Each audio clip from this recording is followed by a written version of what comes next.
And now, from beyond our dimension, this is the JeffMara podcast. Here's Jeff. My guest is Nico, a mystical pioneer who recently had a face-to-face encounter with a gray alien. And today we're going to learn about it and more. Nico, thank you so much for joining us and welcome. Thank you. It is a pleasure. Thanks so much, Jeff. All right, if you don't mind, let's just start on the day that you met that alien and go from there. So yes, on the gray encounter, that was about 10 months ago in Florida. Currently, I'm in Colorado right now. And I was driving back to the house on the phone with my friend. And I told him I'd call him back when I pulled up to the house because there was like a black obelisk looking craft above the house. And I go in and my fiance's name is Serenity. And she's acting all panicky, saying, I feel like someone's watching me. So I go, I'm very calm and I'm very in tune. So I go, there is, without really knowing what it is, but I feel a flow being led. So I told her to go outside with me and to put her awareness on a celestial. And we're just looking, and I've been known for like prediction of shooting stars. So I told her there's going to be a shooting star coming from 3, 2, 1, 0 from the right to the left. And then it happens. And then there's this big old window door that opens up in a celestial. And then after that, we put the same equal proportion of awareness on the earth level. And mind you, this is just in a suburb community with a driveway and an empty lot with some woods in front of our house and some neighbors and everybody around. And the lot's actually about 2 houses that are empty, but trees are there. So once we put our awareness there were some shadow creatures running around. And she goes, did you see that? And I'm like, you talk about the one that went from my right to my left behind me? She's like, yeah. So, and she's also seen them climbing the pole, and we're seeing the same stuff equally. And we feel this magnetic pull, like or a lightness where we feel shifted to go forward towards the empty lot. And we do. And as we're walking, there's this presence or this intelligence that we can sense inside the empty lot. And I use interspecies communication, which is like animal communication, and telepathy and whatever I can do, just feeling led and free about it, of communicating to whatever it was inside there, and knowing it was an ET. So I do, and then I translate externally out of my mouth vocally of what I said. And I said, I told it to come out or to walk. And you hear this like a human in there. And it's about maybe 10 o'clock at night. So then as we're hearing that noise, I spoke once again internally, telepathically or energetically, for it to come out. And that was about 15 seconds or 20 seconds of it walking to come out very slowly. So then both of us start to notice a star, like a little ambient energy, like a little blue light, a purple light in a silhouette body, but very spaced out and rarely showing up and just on increments. And we're both seeing the little blue one, the little silver one, and green. And then I told her that I just told it to manifest itself. And we were actually still walking forward a little bit. And as we're both walking forward, both of us get pushed back on our chest by this force pressure. And we're both like, whoa, and look at each other. And there was like a complete silence in the air, in the atmosphere. So it does manifest itself. And its head was honestly probably about this size. And it had little beady eyes and long fingers. And she starts, my fiance starts screaming and tries to run, but I hang on to her and I'm like, whoa, having a shock encounter of my life. And even though having a lot of this stuff in the past, but being fresh to it, and it lasted about 30 seconds. But before we went out there, I told her this. I said, let's even do a prayer that it won't be something subtle, something by faith, but something that will be last long.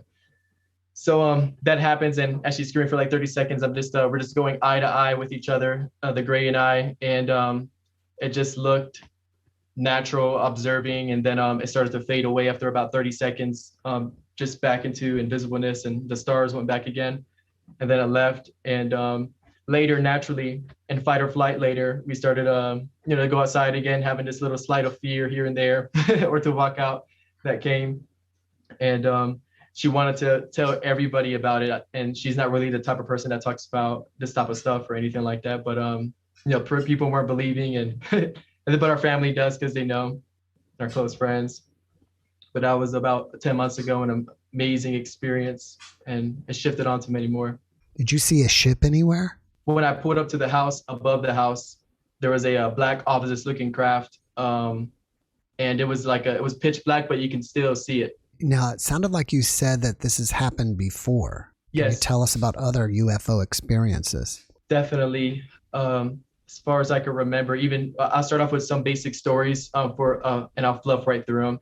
But my abuela, my grandmother in Puerto Rico, they lived in a cul-de-sac, and this is the first one knowing of this green light was coming to the window, and it was levitating my grandmother up, and she was holding her son, which is my uncle, my mom's brother, and my mom and her sisters and their father was, I believe, working at the time, were scared seeing it happen, and she's like sucking through the window like this all the way to the glass, and it lasted for a good minute or 2 minutes, and then after she fell down, after the craft left, my uncle ended up having reptilian scale skins, where the doctor's like, maybe it's eczema, and they couldn't do nothing about it, but I think it was some type of a lotion they did use or something camel milk to for the healing.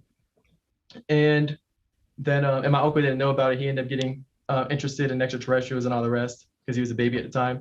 So after that, all the neighbors in the cul-de-sac come over and say that they want you, and they're bringing a lot of their opinions and their perspectives on it, of course. But there was a bunch of crystal rocks all on top of the house afterwards, and my mom and her sisters went on top of the roof, and they grabbed the rocks and they brought it to school. Actually, a scuba diving center. They first brought it to school, and then he brought it to a scuba diving center because they didn't know where to bring it or what to do with it. And then they actually kept them and took them, and my grandfather ended up getting abducted consciously and physically, and the UFO went into the water, and he said there were people just like us, and short stories on them. But fast forwarding all the way into my life on it with UFOs and extraterrestrials, where, let's see where to start here. I have so much of them. See if I could do some recent ones. My friend in Daytona, I was religious about 4 or 5 years ago. So I was doing a lot of deliverances and casting out demons and stuff. And a lot of people were all falling out on the floor. And this big old bright light came above us, and everybody seen it because there had a squad of people saying, this man's anointed, everybody come down here. And they're flying from like Miami and just all around the state you come. So after that happened, and then we started seeing shooting stars too, and then a big old light came down, and a bunch of shooting stars were all up in the background in space. And it hovered there for a while, and it was moving. I went to go to the gas station, and while the light was still there, and it's following and keeps going, following no matter what. So then I went back into the room to pray, and I said, within 24 hours, there's going to be an owl that's going to come, and more UFOs are going to come as well. So 24 hours later, my car, the tire ended up being flat, and when I went to the mall down the street from the house, so I ended up driving it back, and the neighbor guy, and I was a religious guy at the time, so I'm like, see the guy, he says I'm an atheist, so I do a miracle on him by growing out his leg without touching him and blowing on it, and say, hey, if God isn't real, say, don't grow out my leg, or grow out my leg, something like that.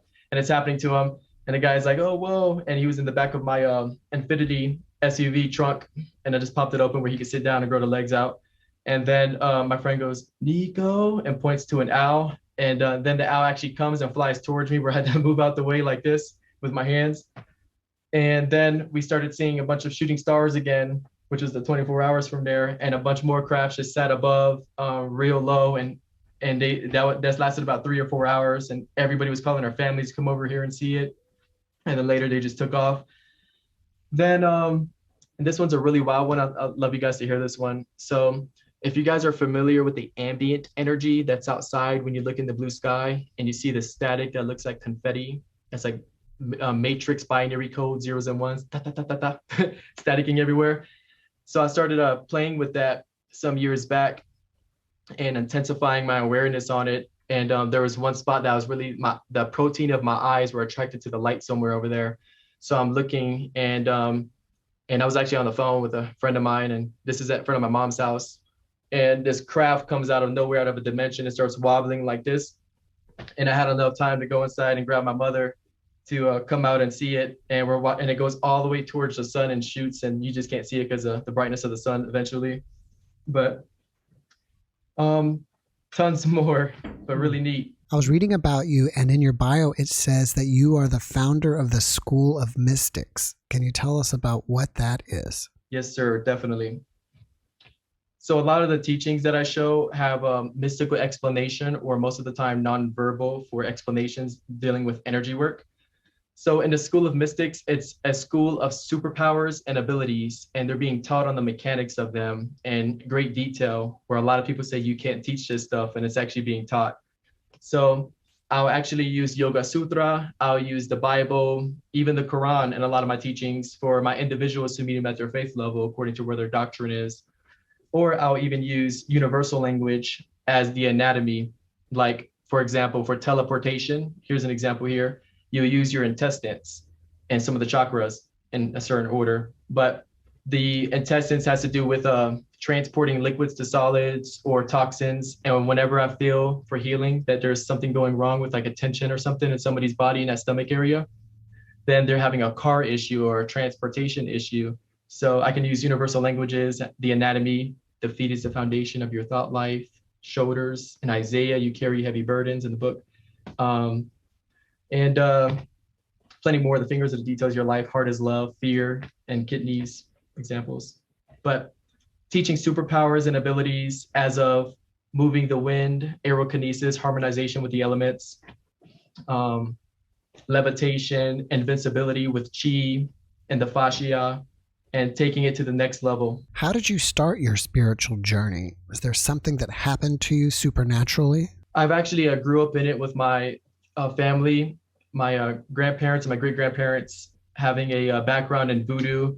I grew up watching street magicians as of David Blaine, Chris Angel, Dynamo. And when I was religious at the time, because we were fearing the unknown and we didn't know what it was, so we turned to what we had.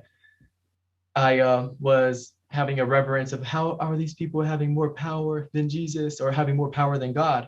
So at that time, I know that the kingdom is not of mere words, but of demonstration and of power. So I started to, really started mainly in 2013 with my grandmother when she passed away from lung cancer. And I was reading the Bible and like, by his stripes we're healed.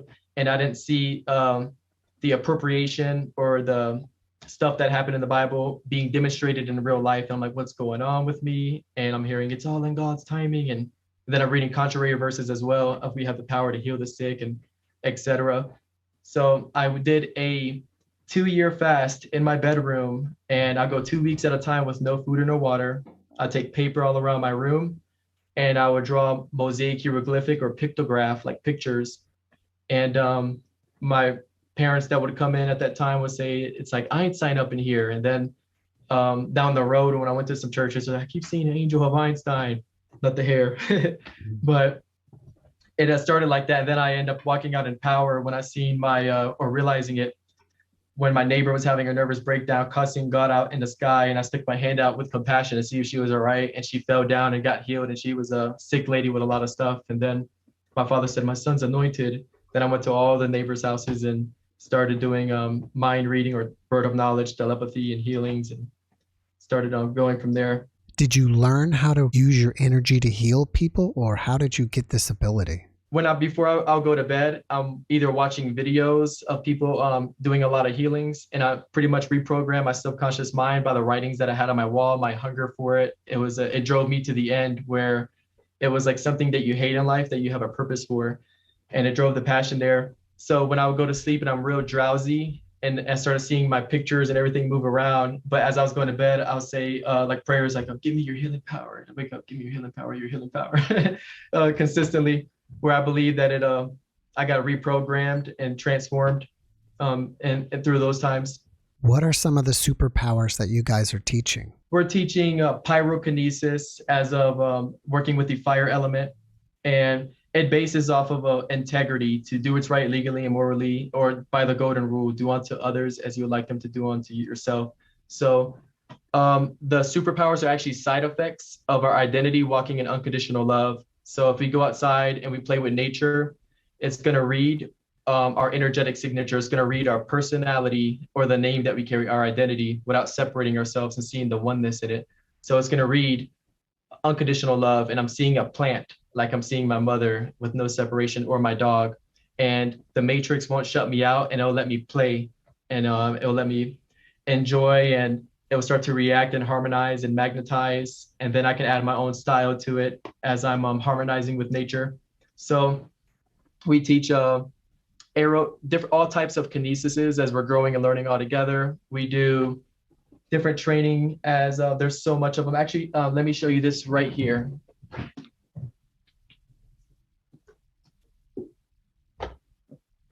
So I got this beautiful looking book here.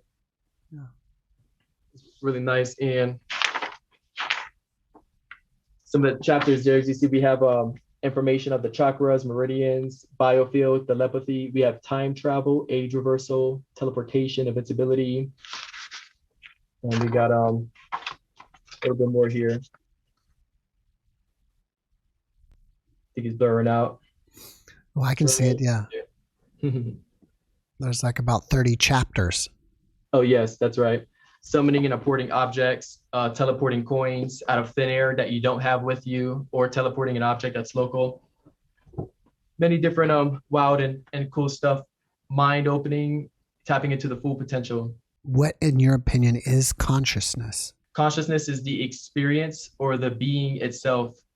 For an example, when I'm doing healing, I don't actually want the person to get healed because that would be a condition.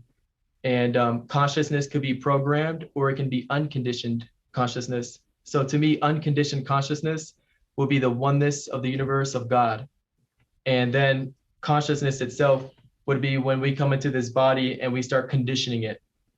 So let's see if I can give a better example. When I am doing healing, I'm feeling what I'm feeling, experiencing what I'm experiencing, without trying to force a healing, without moving in when there's too much tension. I'm like relaxing and letting go, and letting it all happen, like the prodigal son or Jesus, friend of sinners.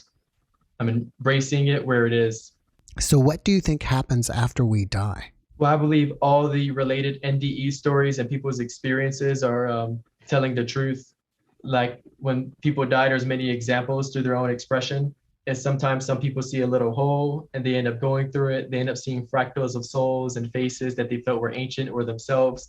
And then they see the Godhead, which they could identify as source or even all the collective itself.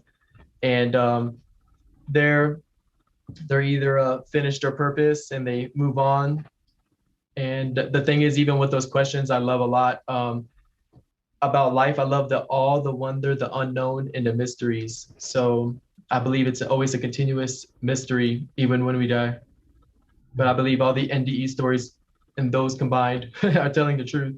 What, if any, do you take from the voodoo that your family has practiced? I actually did a really great video called Sanctified Voodoo Technology.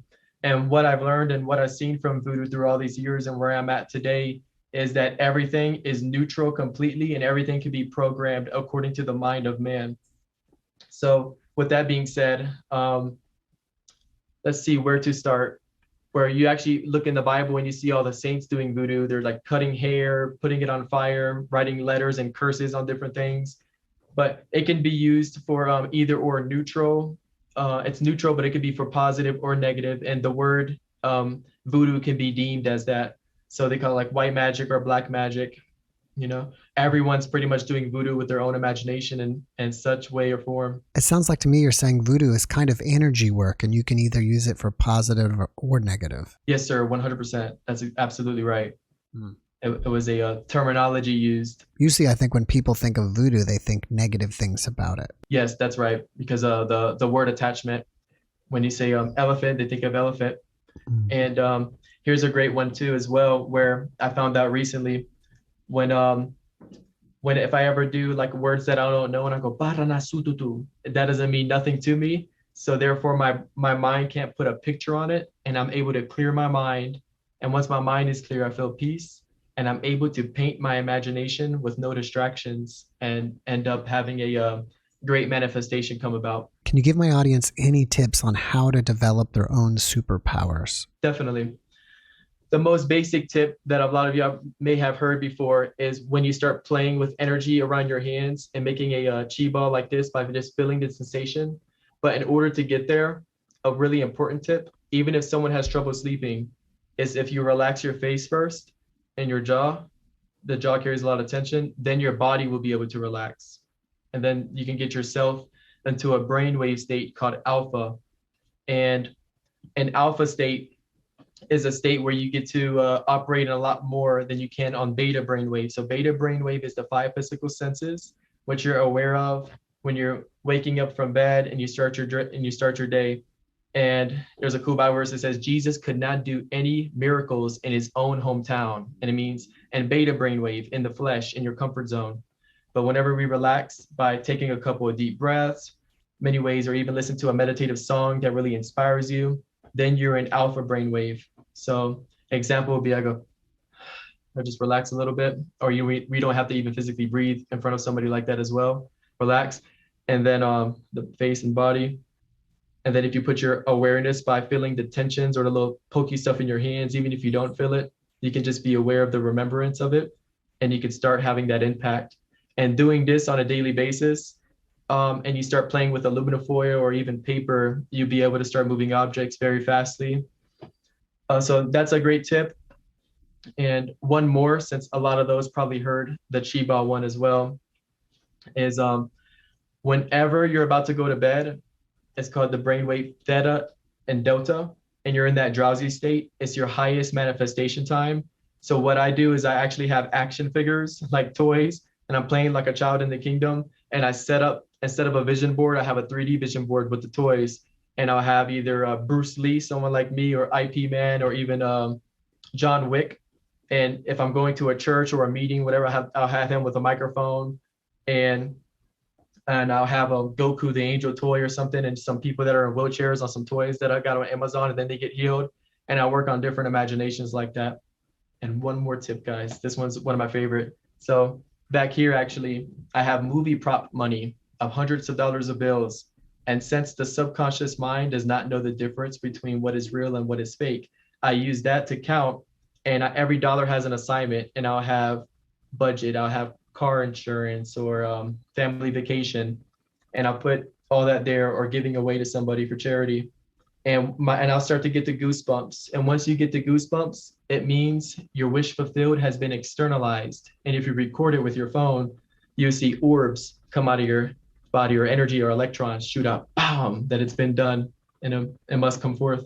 I think that's awesome, because I agree with you that when you start manifesting your reality or creating it, and then you add emotion to it, it starts to manifest. And it sounds like that's what you're doing. 100%. That's right. Emotion, energy and motion. Do you have to meditate before you do that? Most of the time, what I've noticed as well, first timers that haven't done worked on consciously on manifestations, 9 out of 10 it will work for them. And for those that kind of get condemned or used to it, or have a lot of knowledge in their head, it's best for them to kind of recharge and meditate prior, because you can do it without any distractions and other energy taking away from you. You can put most of your energy on there. What can you tell me about instantaneous divine healing? Yes, that's definitely one of the gifts that I have a specialty in, and I'm very blessed and humbled to be operating in. And I believe everybody actually can. Well, there's something I'd love to share with the audience as well, and maybe Jeff, you as well would like to engage on this. When this is what I use whenever I count from 3 to 0, or if I snap my fingers, there's a spot where I can really release my intention. And when I do that, I can feel like this ball go up, and everybody can when they do it. And the person I'm connected to, when I get the chills, I know that they got the chills accordingly. And I can also be very aware and sense their body. So with instantaneous divine healing, no matter what it is, or even things that I've never seen before, that I've never worked on or even seen on videos or nothing done, I'm able to operate on it right then and there. So last night, I took a thermometer and I posted it on my channel, and I decreased the temperature from 90 degrees to 76 degrees without touching it. And then I went around on the other side where you can see me, where I can't see the thermometer no more, but I remembered it. And in my mind, I just felt as I was the thermometer, and there was a shrinking and a cold around me as if I was in the snow. And simply it happened, and it went because I embodied it without any distractions. And I felt my connection still there with no doubt. So that's the same thing with divine instantaneous healing. Whenever I'm walking around in the marketplace and I see somebody, or they look at me, they're looking at the light in me, because their proteins of their eyes get attracted and magnetized So whenever I'm relaxed and it's happening, I relax my body and something will move, something will spasm. I become a living sacrifice. I literally let myself become so sensitive. And then I'm taking on what they're taking on. And a lot of my studies show that, for example, the lower back means a financial burden, or a shifted hip can mean they refuse to move forward in a new experience, different things. So knowing what those means, I no longer need to do words of knowledge, psychic on people's pain, because of the ancient knowledge of it. So whenever anybody has a problem, there was this lady who just got bit by fire ants, and she was in her 80s, and I was eating at a restaurant, and I seen it, and I didn't want that to happen to me. So I give the golden rule of unconditional love, and I said, hey, wow, or something like that. I forgot what it was. I just went, hey, receive it, boom, and I blew. And these little sensations, like the snap, you make a spherical wave, like an orb, and it will come out. And it wasn't a linear thinking. So it's higher intelligence or a higher code. Wow. For God to receive or to give. All right, now you have a YouTube channel, correct? Yes, sir. That is called the School of Mystics. School of Mystics. Okay.